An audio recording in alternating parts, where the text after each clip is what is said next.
All right, music fans, welcome back. Harmless Dave here, talking about real music in real time for a few real people out there just like you and just like me. I'm going to be talking about Rush, or the Rush franchise. Two guys who are still with us are hinting around that they want to do something, and I think it's kind of surprising. Yeah. Before I go there, here is Arc of Life. You can check this band out if you have a chance. I believe they have a couple of albums out here. It's kind of the Billy Sherwood side project when he's not involved with Yes or Asia or whatever else he's involved with. This isn't for everybody, but I think it's kind of cool if you dig progressive rock. Arc of Life. Some people just aren't into it. I understand. But since I'm talking about Rush here, I figured I would toss it out there for folks, and you can decide if you like it or not. So here's the story. Alex Lifeson on the future of Rush. He says, it's just not in our DNA to stop. Now, they have been on pause since the death of probably the greatest drummer to ever live. His name is Neil Peart, not Neil Peart. All right. I am apologizing here, but guess what? Everybody pronounced it that way here in the United States during the 80s. And, I got used to saying it that way, but man, did I get a lot of crap. And I deserve it, because one person said I should just quit doing what you're doing after that mispronunciation. So it's Neil Peart. All right, Neil Peart, just so everybody's clear on that. Anyway, during an appearance on CBS Sunday Morning, both Geddy Lee and Alex Lifeson were asked whether they could go on without Neil, and they didn't rule it out. I'm thinking a lot of Rush fans are really going to struggle with this one. But, today we lost a great Canadian musician, Miles Goodwin from April Wine. And so there may be a few folks out there that are hungry for some vintage Canadian classic rock, with the entire genre beginning to just fade away because people either are dying or they can't continue because they're just unable to do so.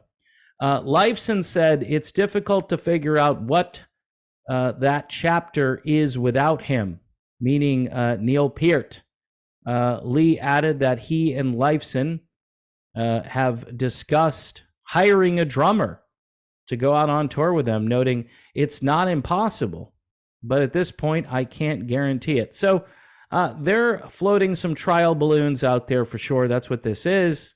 It sounds like Lifeson is a bit more hopeful that it may happen one day, sharing it's just not, again, in our DNA to stop. Geddy Lee, meanwhile, is still out on his book tour promoting his recently released memoir, My Effin' Life. It hits Detroit, Michigan on December 4th. That would be today, and wraps up in Toronto on December 7th. So, I don't know. There are pros and cons to this. Van Halen didn't really continue, right, without Eddie Van Halen. And I would put Neil Peart in the same category as Eddie Van Halen as far as quality and somebody that really can't be replaced.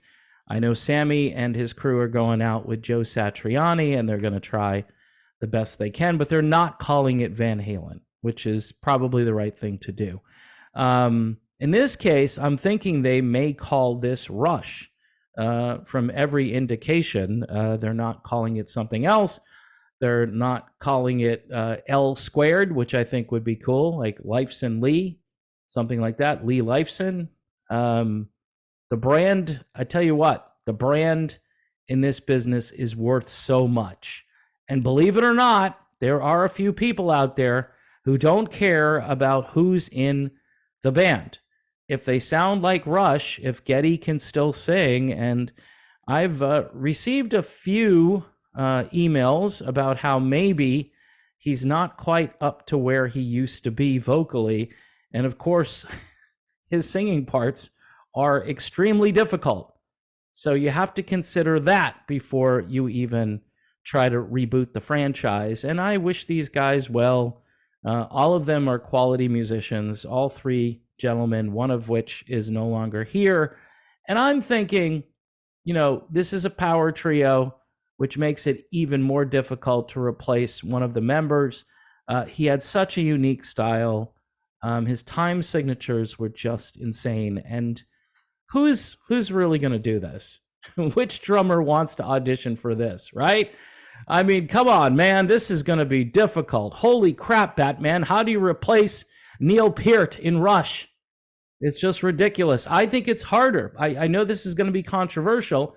I think it's harder to replace Neil Peart in Rush than it is to replace Eddie Van Halen in Van Halen.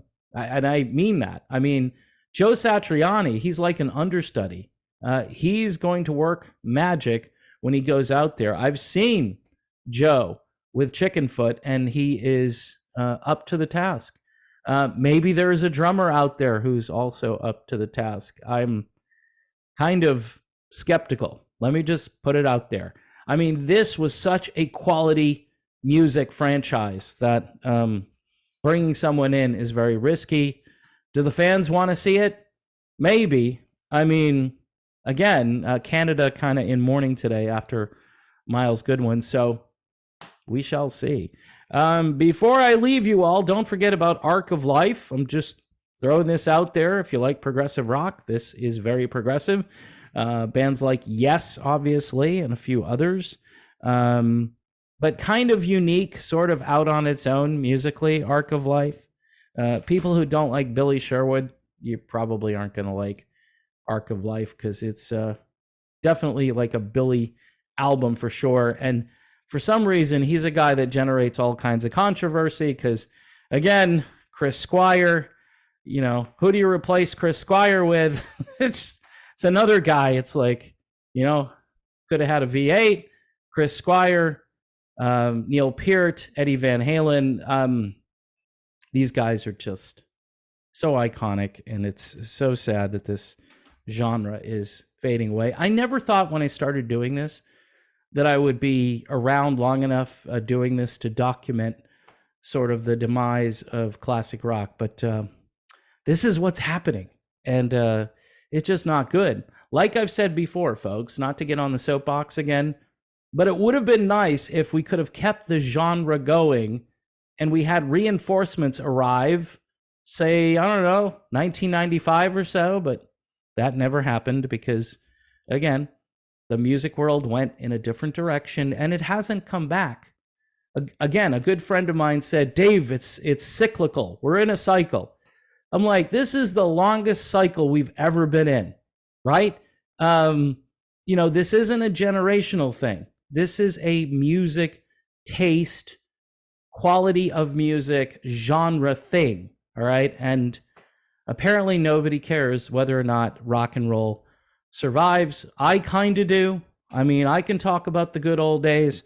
I can showcase new material, but quite honestly, as I told a patron the other day, people typically don't care all that much about sharing the new stuff. I get one or two thank yous, and the rest of the general watching public, they're more like, can you just get to the point? Stop plugging your new stuff and just get on with it. Nobody cares. And we're in the era of nobody cares. Just like all the medical incidents, nobody really cares about what's causing that. So anyway, folks, thanks for watching. God bless everyone, and please continue to pray for peace in Israel.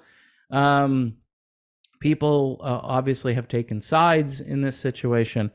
I have gone above taking the sides. I am now just praying for peace, not only in the Middle East, but around the entire globe. That would be good. Peace and prosperity as we get closer to Christmas and the Prince of Peace, the birth of the Prince of Peace. Holy crap, Batman. Nothing is better than that. All right. I am done, and I will see you soon.